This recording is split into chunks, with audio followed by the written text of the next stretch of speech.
મહેસાણા જિલ્લાના કડી શહેરમાં ક્ષત્રિય સમાજના યુવાનો પર થયેલા હુમલાની ઘટનાને લઈને વિસ્તારમાં તણાવનો માહોલ સર્જાયો છે.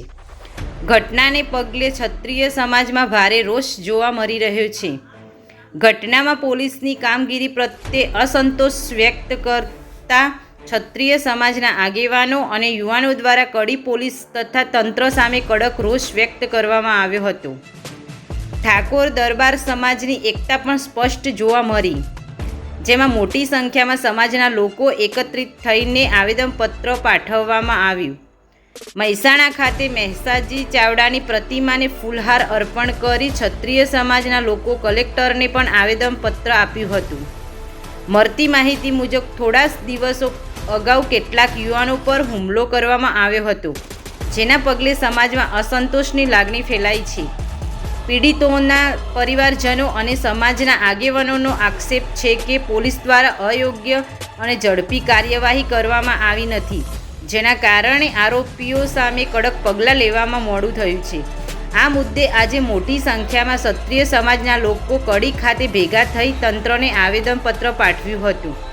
આવેદનપત્રમાં આરોપીઓની તાત્કાલિક ધરપકડ, કડક કાયદેસરની કાર્યવાહી અને પીડિતોને વહેલી તકે ન્યાય આપવાની માંગ કરવામાં આવી છે. સાથે જ સમયસર ન્યાય નહીં મળે તો આગામી સમયમાં વધુ ઉગ્ર આંદોલન કરવાની ચીમકી પણ ઉચ્ચારવામાં આવી છે.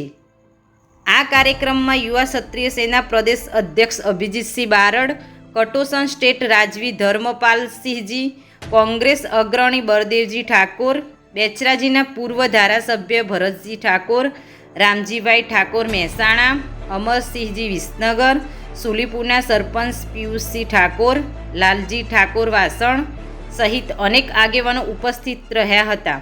વધુ સમાચારોને અપડેટ્સ માટે જોતા રહો online TV news. Renuka Thakor અને સુરેશ ઠાકોર સાથે ખેરાલુ. સમગ્ર મહેસાણા જિલ્લા અને અમદાવાદ જિલ્લાના ક્ષત્રિય સમાજના તમામે તમામ સૌ આગેવાનો કલેક્ટરશ્રીને આવેદનપત્ર આપવા માટે આવ્યા હતા.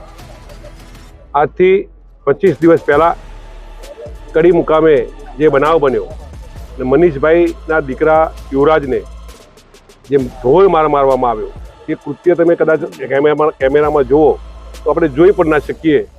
એના શરીરની અંદર 40 ફ્રેક્ચરો કરવામાં આવે. છતાંય આ મહેસાણાની પોલીસ એ સાચી તપાસની દિશા તરફ જતી નથી. એના કારણે સમગ્ર ક્ષત્રિય સમાજમાં રોષની લાગણી ફેલાયેલી છે. આજે જે ક્ષત્રિય સમાજ દ્વારા જે રેલી કાઢી અને કલેક્ટરશ્રીને આવેદનપત્ર આપવામાં આવ્યું, ત્યારે અમારે કોઈ સમાજ સામે વાંધો નથી, કોઈ સમાજને આમાં લેવા દેવા નથી. જે લોકોએ આ કૃત્ય કર્યું છે એ કૃત્ય કોના કહેવાથી કર્યું છે, એવા તોમતદારોને કોણ સાથ અને સહકાર આપે છે. રાજકીય માણસના સથવારે જો તમે આવા ગુનેગારોને સાવરવામાં આવે અને એવા ગુનેગારોને સાવરી એનું નામ નથી આવતું, એના કારણે તમામે તમામ ક્ષત્રિય સમાજમાં જે રોષ છે એના કારણે આ રેલીનું આયોજન કરવામાં આવ્યું હતું.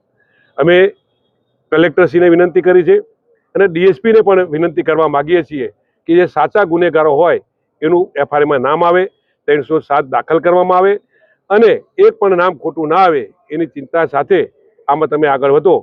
એટલા માટે તમામે તમામ ક્ષત્રિય સમાજના આગેવાનો આજે આ રેલીના સ્વરૂપે આપના તેઓ આવેદનપત્ર આપવા માટે આવેલા.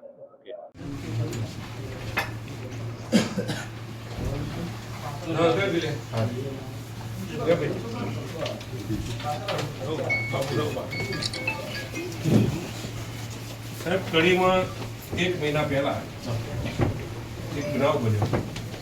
એ બનાવની અંદર એક ક્ષત્રિય સમાજના છોકરાના વિરાજીનું નામ છે, મનીષભાઈનો બાબો છે.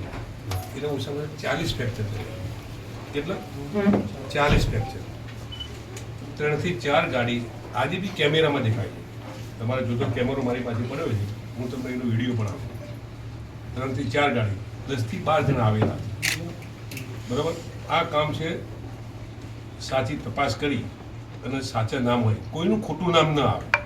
કોઈ સમાજ સામે કોઈનો રોષ નથી, પણ જે લોકો આ જે કૃત્ય કરવી જોઈએ એ કૃત્ય કરવાવાળા લોકોની સામે આ રોષ છે. પોલીસ આજ દિન સુધી જે 3 થી 4 જણની તપાસ 3 થી 4 જણ જે પકડાય છે, પછી કોઈ આગળ તપાસ કરતી નથી અમારી દ્રષ્ટિએ. બરાબર. વધતા બીજું કે દાખલા તરીકે આટલા બધા 40 જેવા ફ્રેક્ચર થયા હોવા છતાંય 307ની કલમ દાખલ કરતા નથી. કોના કહેવાથી કરતા નથી? આ જે ગુનેગારો છે એને કોનો સહારો છે, કોણ રાજકીય પાર્ટીનો, કયા રાજકીય પાર્ટીના લોકો એને સાવરે છે, એની સામેનો અમારો બધાનો રોજ છે. સાચા નામ હોય એ પોલીસ ગોતી અને લાવે. એના અનુસંધાને તમામ ક્ષત્રિય સમાજના આગેવાનો આપણે આવેદનપત્રમાં આપવા માટે આવે છે.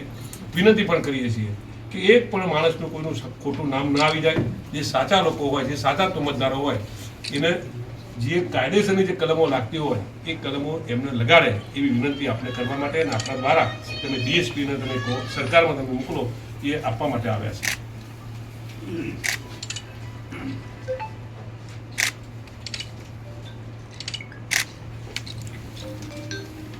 આ વિડીયોનું